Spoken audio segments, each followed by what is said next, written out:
Eighth class बेटा हमने second chapter का फर्स्ट हाफ डिस्कस कर लिया था, तो आज हम सेकंड हाफ डिस्कस करने जा रहे हैं जिसमें नेचुरल रिसोर्सेज के लैंड एंड सॉइल रिसोर्स हमने डिस्कस कर लिया था। आज हम वाटर रिसोर्स डिस्कस करने जा रहे हैं।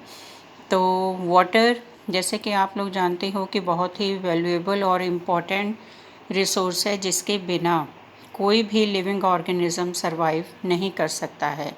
लाइफ जो है इम्पॉसिबल है विदाउट वाटर, और अर्थ पे अगर वाटर है तभी यहाँ पे लाइफ की पॉसिबिलिटी हो सकी है।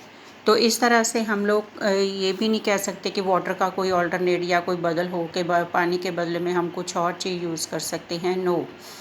ठीक है, तो इस तरह से वाटर जो है हमारी बहुत सारी मतलब रिक्वायरमेंट्स जो हैं वो फुलफ़िल करते हैं, जैसे drinking, bathing, washing, agriculture, industries और बाकी बहुत सारे पर्पसेस में वाटर जो है वो यूज़ होता है।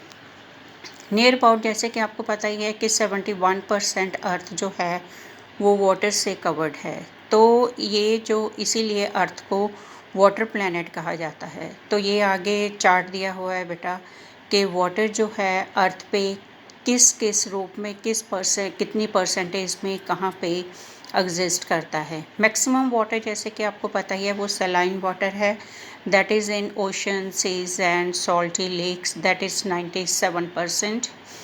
फिर उसके बाद आइस कैप्स और ग्लेशियर है, फ्रोज़न रूप में है, जमा हुआ है बर्फ़ के रूप में, दैट इज़ 2.15%। फिर उसके बाद बेटा लेक्स, रिवर, स्ट्रीम जिसको हम लोग फ्रेश वाटर कहते हैं वो है सिर्फ 0.0085%। एटमॉस्फेयर में वाटर वेपर्स के रूप में पानी जो है वो 0.0015% और अंडरग्राउंड वाटर जो है दैट इज़ 0.64%। तो इस तरह से पूरा जो हमने 71% वाटर जो हमने कहा है कि अर्थ पे है, तो इस तरह से वो 71% पानी जो है वो इतनी परसेंटेज में पूरी अर्थ में एग्जिस्ट करता है।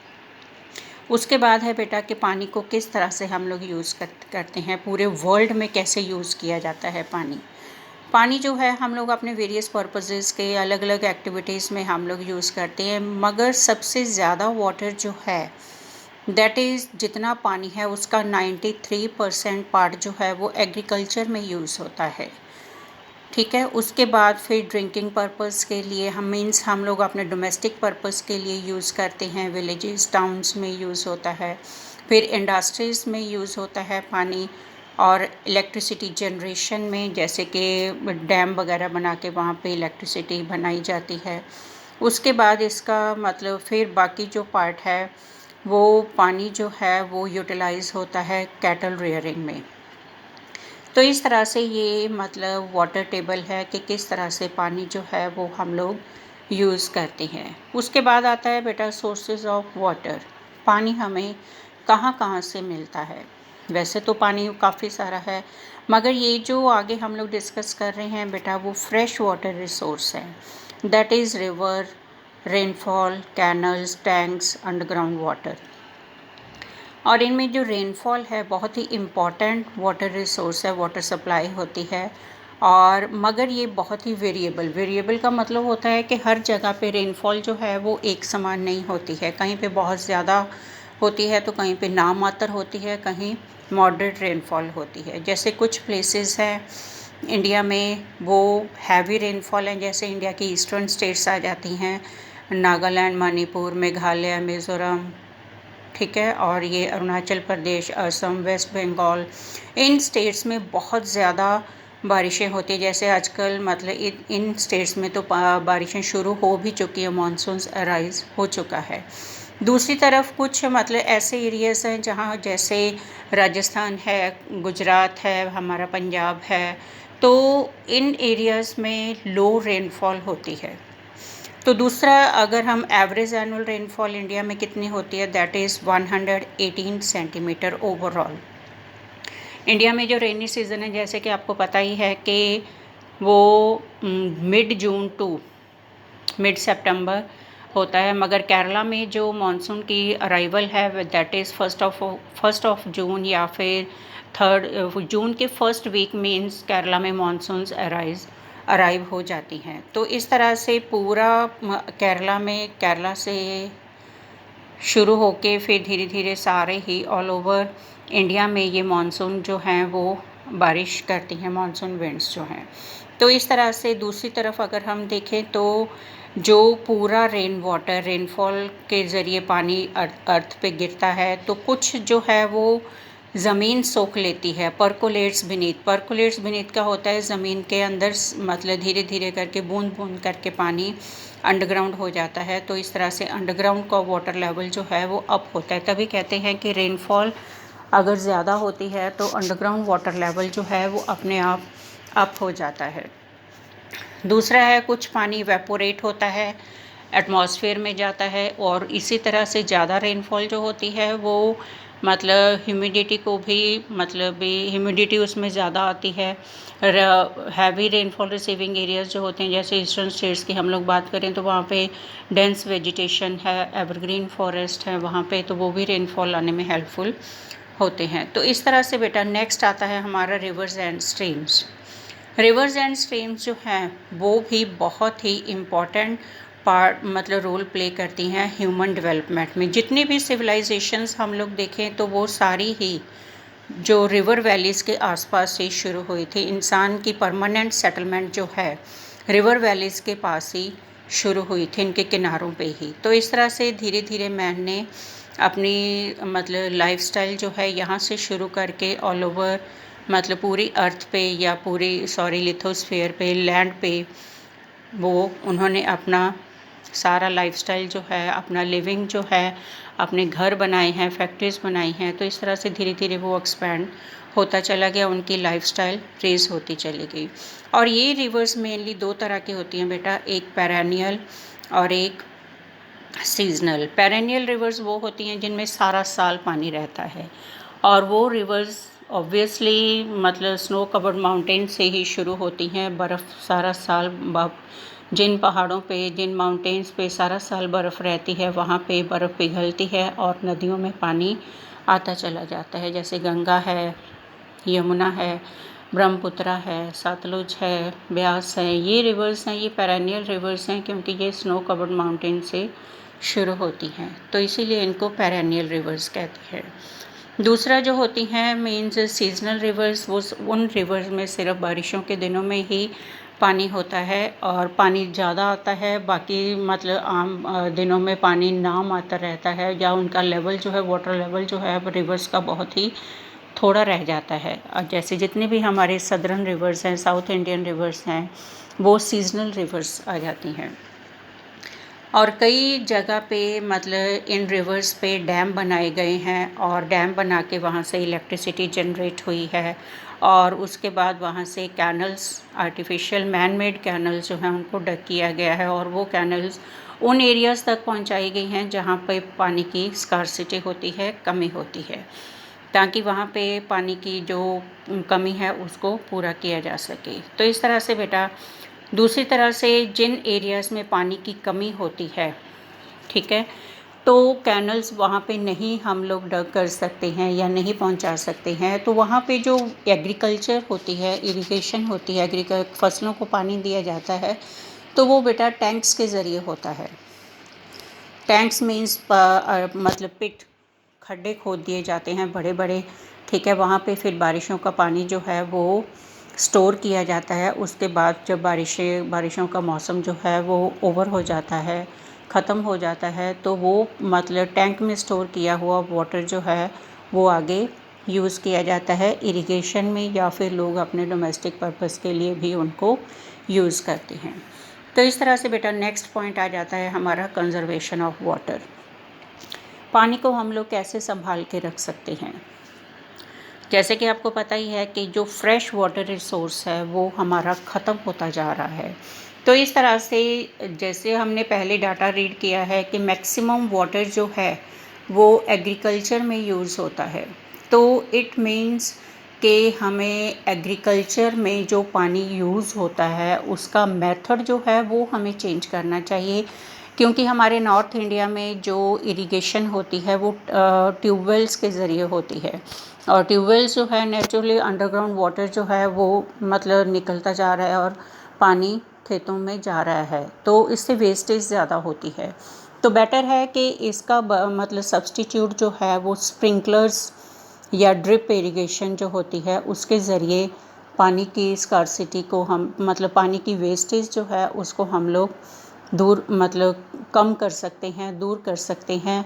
ड्रिप इरिगेशन या स्प्रिंकलर्स के ज़रिए हम लोग खेतों को अपने को इरिगेट कर सकते हैं। दूसरा है कि जो रेन वाटर होता है जहाँ पे मतलब पानी की कमी होती है, जैसे कि हमने पहले ही डिस्कस कर चुके हैं, तो वहाँ पे रेन वाटर को स्टोर कर लेना चाहिए।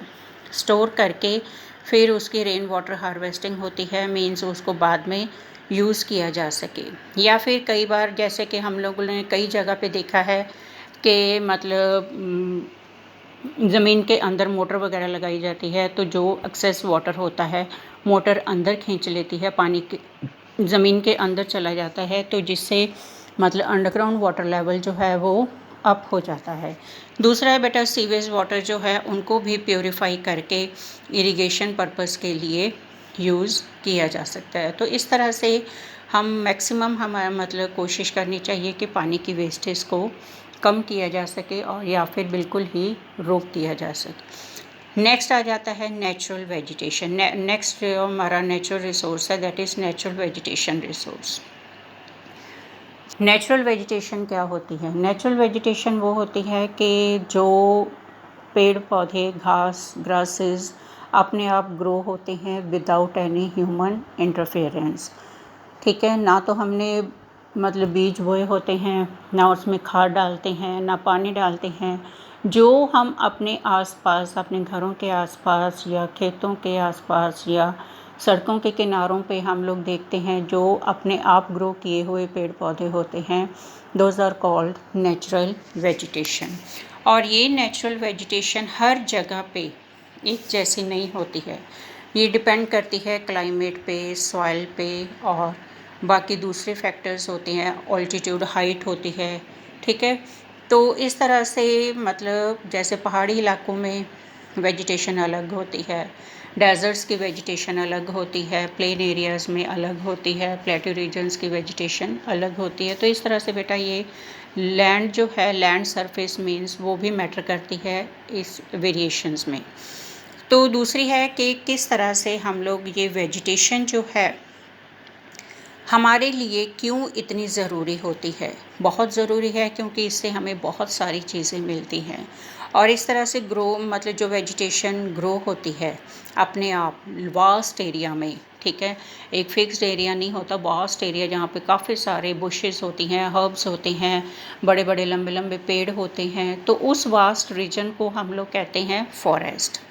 ठीक है, जो हमारी बहुत सारी रिक्वायरमेंट्स को फुलफ़िल करते हैं। तो ये फॉरेस्ट जो हैं वो कितनी तरह के होते हैं ये हम आगे डिस्कस कर रहे हैं। जैसे इंडिया में mainly evergreen forest, deciduous forest, desert और ड्राई फॉरेस्ट, माउंटेनियस फॉरेस्ट और डेल्टा फॉरेस्ट, ये कैटेगरीज जो हैं वेजिटेशन की इंडिया में मेनली अवेलेबल हैं, मिलती हैं। तो first of all evergreen forest. Evergreen forest क्या होते हैं, जैसे कि नेम से ही क्लियर है, वो मतलब फॉरेस्ट जो सारा साल हरे भरे रहते हैं और मतलब जैसे ही सीज़न में कोई भी चेंजेस आती हैं तो इन पे कोई फ़र्क नहीं पड़ता है।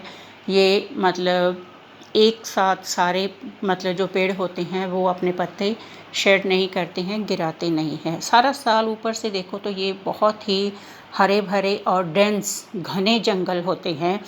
और कई तो इतने घने हैं कि वो वहाँ पे हम लोग मतलब जा नहीं सकते हैं और उनको हेलीकॉप्टर या एरोप्लेन के ज़रिए ही उनको ऊपर से देखा जा सकता है। तो इस तरह से ये वेजिटेशन जो है उन एरियाज़ में ज़्यादा अवेलेबल होती है जो हैवी रेनफॉल रिसीविंग एरियाज़ होते हैं। और इंडिया में ये वेजिटेशन मेनली वेस्ट बंगाल, असम, ठीक है, और हिमालयाज़ की लोअर स्लोप्स होती हैं और वेस्टर्न घाट्स, इन एरियाज़ में इंडिया में ज़्यादा ये एवरग्रीन टाइप ऑफ वेजिटेशन मिलती है। और इनके मेन जो ट्रीज़ होते हैं जैसे टीक, रोज़वुड, ठीक है, ये इनके मेन हिमालयन स्लोप्स पे देखने को मिलते हैं। और नेक्स्ट वेजिटेशन आती है बेटा डिसीडियस फॉरेस्ट। डिसीडियस फॉरेस्ट क्या होते हैं, वो पेड़ जो जैसे ही season means rainy season over होता है तो अपने पत्ते गिरा देते हैं। इन विंटर सीज़न के शुरू होते ही ये काफ़ी पेड़ जो होते हैं वो अपने पत्ते गिरा देते हैं, ट्री लीफलेस हो जाते हैं। तो ऐसा ये क्यों करते हैं? क्योंकि ये पेड़ उन एरियाज़ में मिलते हैं जहाँ पे रेनफॉल मॉडरेट होती है, मीन्स सिर्फ़ और सिर्फ मतलब जो बारिशों का मौसम होता है उन्हीं दिनों में वहाँ पे रेनफॉल होती है, और ज़्यादा नहीं हो हैवी रेनफॉल नहीं होती है, मॉडरेट होती है, ना ज़्यादा ना कम। तो ये पेड़ जो होते हैं, ये वेजिटेशन जो होती है अपना मॉइस्चर अब्ज़ॉर्ब करके रखते हैं, और उसके बाद जब विंटर सीज़न ओवर होता है तो ये दोबारा फिर से हरे भरे हो जाते हैं। और इनकी जो वुड होती है बहुत ही वैल्यूएबल होती है, और मेनली मतलब कंस्ट्रक्शन वर्क में हमारे घरों में जो वुड वर्क होता है उसमें ये वुड यूज़ होती है। और मेन जो इनके पेड़ होते हैं दैट इज़ साल, टीक, बैम्बू, शीशम, खैर, इस वेजिटेशन के मेन ट्रीज़ हैं ये। नेक्स्ट है बेटा डेजर्ट वेजिटेशन। नेम से ही क्लियर है, जो डेजर्ट एरियाज़ में होते हैं, थॉर्नी बुशेस होती हैं, इनमें लीफलेस होते हैं, जैसे किक्कर का पेड़ होता है, ठीक है, और ये कैक्टस होते हैं, डेट पाम्स होते हैं। ये पेड़ मतलब देखने में मतलब इनके कोई भी अगर किक्कर का पेड़ हम लोग देखें तो बहुत ही बारीक पत्ते होते हैं, मगर उसके थॉर्न्स ज़्यादा होते हैं। तो इस तरह से ये वेजिटेशन लीफलेस होती है, और मेनली राजस्थान, गुजरात, हरियाणा के कुछ पार्ट और पंजाब में भी ऐसी वेजिटेशन देखने को हमें मिलती है। और इसकी जो वुड होती है वो अच्छी क्वालिटी की नहीं होती है, ठीक है।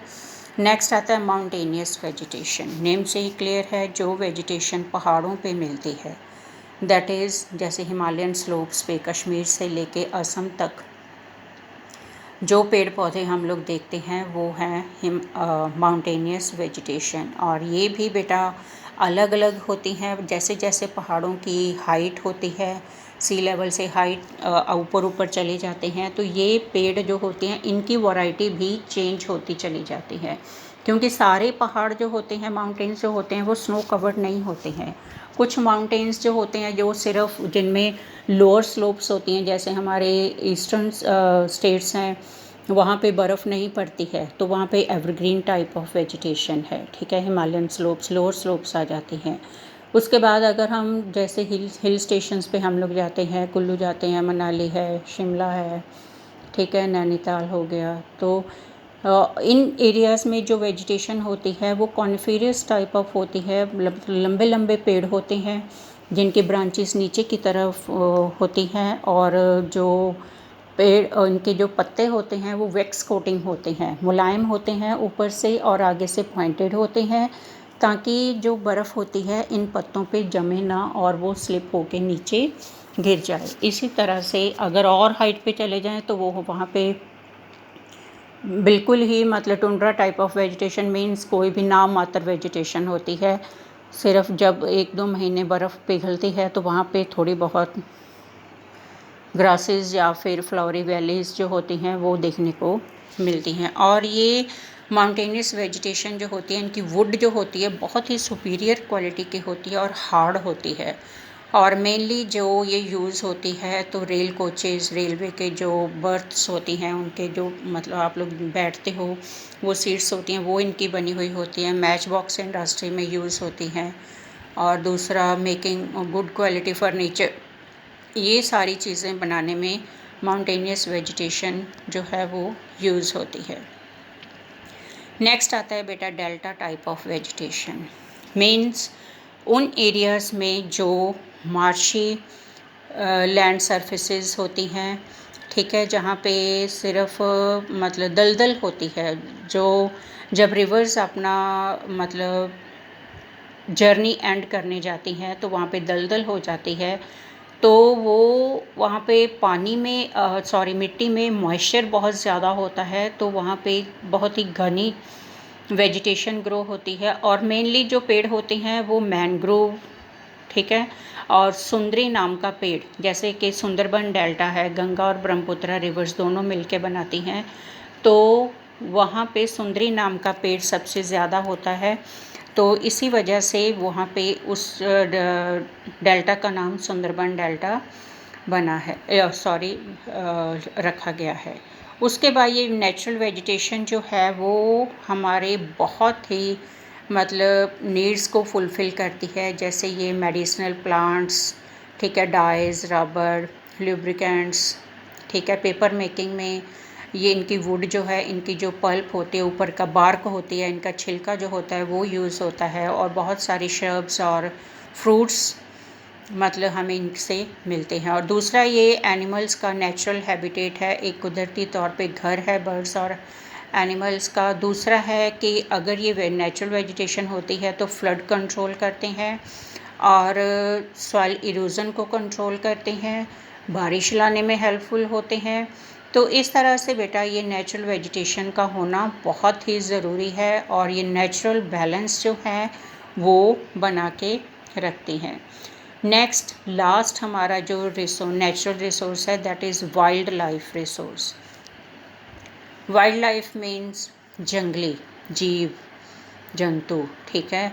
तो जो मतलब अभी हमने फॉरेस्ट की बात की है, तो उनमें रहने वाले जो जानवर हैं, चाहे वो बर्ड्स हैं, चाहे एनिमल्स हैं, चाहे वो क्रीपर्स हैं, कोई भी हैं, तो वो मीन्स उनकी जो लाइफ है उनको हम लोग वाइल्ड लाइफ कहेंगे।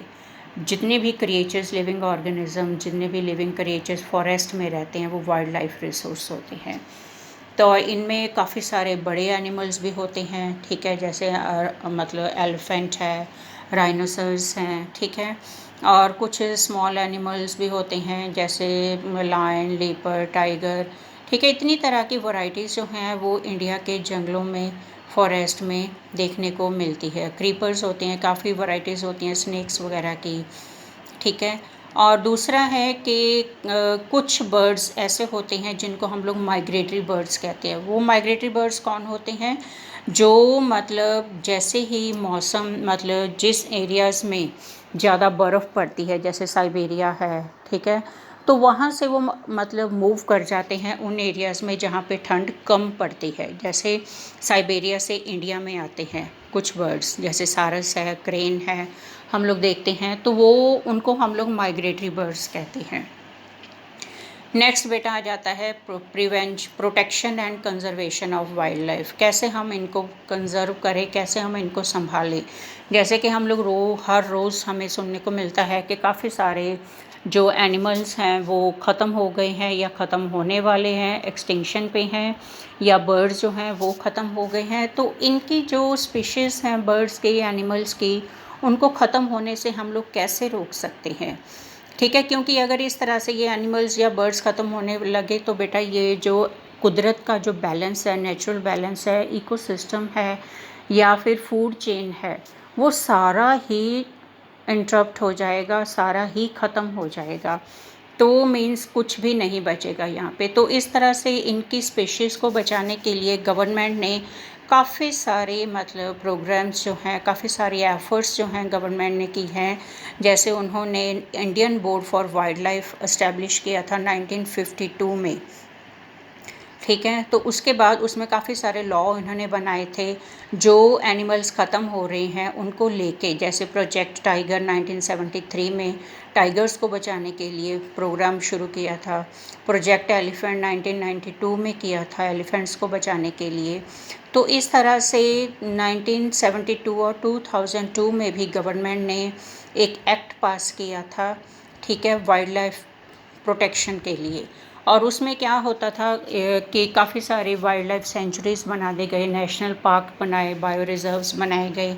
तो उनमें क्या होता था कि जो आम लोगों की एंट्री होती है उनमें वो नहीं कर सकते हैं। तो कोई भी इंसान इस तरह से उनके उन सेंचुरीज़ में या नेशनल पार्क्स में बिना रोक टोक के नहीं जा सकते हैं। उनको परमिशन मिलती है, परमिशन लेनी पड़ती है, तभी वो वहाँ पे जा सकते हैं।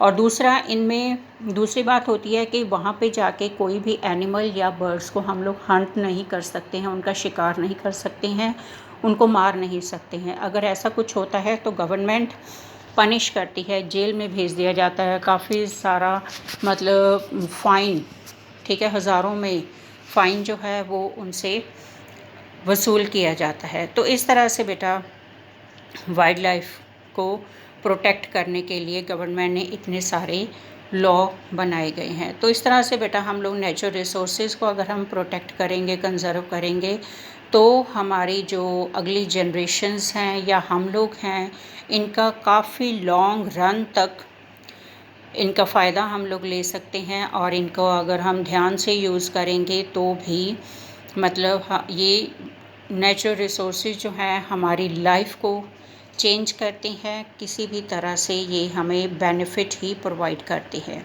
तो इस तरह से बेटा ये चैप्टर हो गया हमारा ख़त्म। Have a nice day.